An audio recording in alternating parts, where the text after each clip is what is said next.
Being a chess player is very similar to being a struggling artist.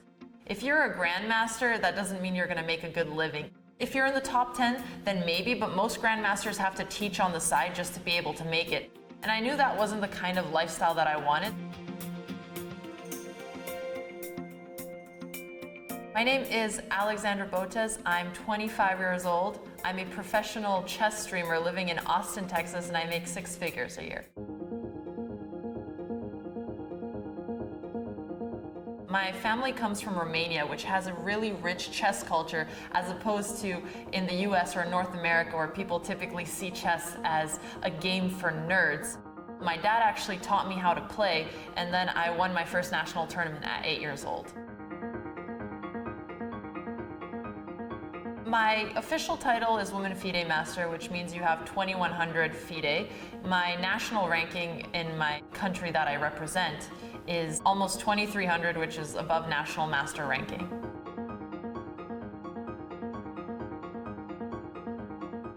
Women in chess is not something very common, and it has taken us very long to get to the point where we're starting to change the stereotype that women are not genetically inferior to men at playing chess.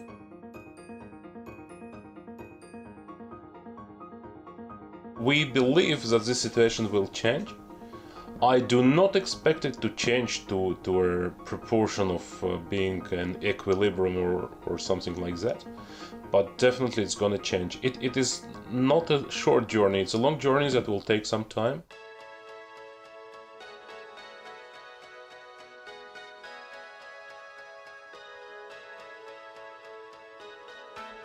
Back in college, I really loved playing chess online, and it was a hobby that I also missed doing in person.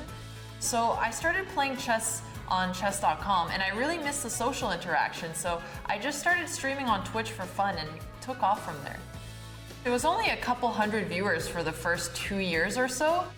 That being said, that was pretty significant in the chess category. I was always one of the top 3 streamers at any point in my streaming career, and I had a lot of early subscribers who really helped me out to even host cash tournaments and things like that. So that actually ended up making streaming a viable career option very early on, just because of how dedicated and tightly knit the chess community was and the generosity of these early donors.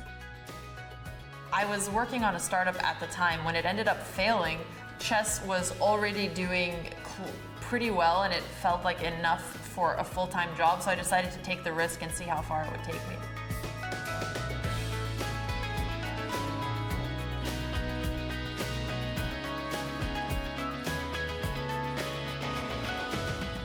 If I beat you, what are you willing to do? What are you willing to do? We can do it for a dare. Sure. Well, do you want to pick the dare beforehand? Let's just pick it after and Okay. be fair. Give the person 3 options. Yeah. Okay.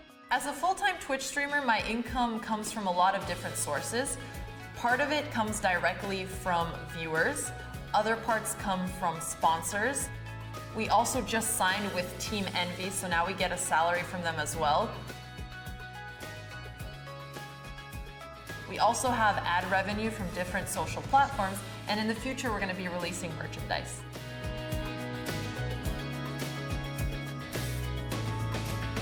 She probably makes the similar type of income that the top professionals are from streaming chess on Twitch, and she's not even ranked in the top 20,000 players in the world. So again, the definition of what a chess professional is has changed.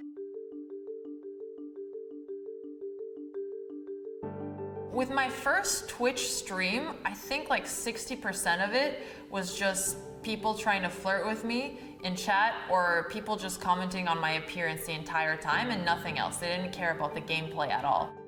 I actually stopped streaming at first because of that, until I had moderators who were able to come and help clean it up. It is hard to be a female gamer on Twitch for a lot of reasons. On one end, you can sometimes gain followers faster on Twitch, but it doesn't translate to viewers, which is what you usually monetize. That being said, there's also advantages. Because there's so few females who actually make it, usually females on Twitch actually get paid more in terms of advertising dollars per average viewership than males, because a lot of brands want to have diversity now. While COVID has obviously been a really tough time for most people, and for myself included, it's brought a lot of new attention to chess. When the pandemic first hit in the first 2 months, the amount of new users chess.com was getting every day doubled just from the impact, and since I think it's been growing even more. So it really helped explode the popularity of chess. The Queen's Gambit's success was the dream of all chess enthusiasts. I've talked with so many chess players and people in the chess business space, and their question to me once I started building a chess following was, what do we need to do to make chess more popular? My answer was always, well, we have to influence popular culture. So obviously this had a huge impact on the amount of people interested in chess, but also really on females who are interested in chess.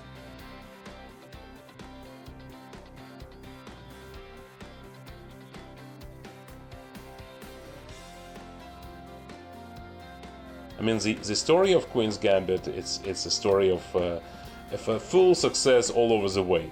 That is a bit of a fairy tale, which almost doesn't happen, or surely doesn't happen on such a scale. When I thought about my chess career, there were actually many points early on when I thought I could make a living through it. Back in high school at around 15 or 16, I opened up a Facebook page and I would start to sell lessons online for something like $50 an hour to start just being able to get some kind of salary.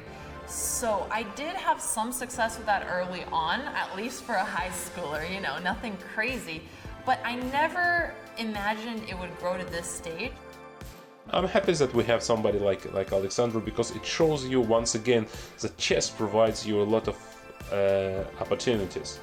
You don't have to be even a grandmaster, but you have to be, you know, an educated player, because all the way through she explains, and she is good enough to ready to explain the subtleties and so on and so on. So it is a good story, and I really like what I see, and I think Alexandra would be a huge success for years to come. It's just growing by the day, whether that be YouTube or Twitch or other methods, or selling courses on a website or whatever. There's certainly thousands of people making a living in chess at this point, at least to some extent. With all of our channel's income streams, which includes me and my sister, as well as my personal investments, by the end of 2021, we'll definitely be at least in the mid six figures. I realized that I'm prioritizing chess content over competitive chess. These are two very different skills, and if I want to become a 10 times bigger content creator, then I have to learn specific skill sets that might not necessarily be studying more chess. So my big goal for 2021 is to expand chess content to the average viewer and make it really relatable, even for people who just like to play casually.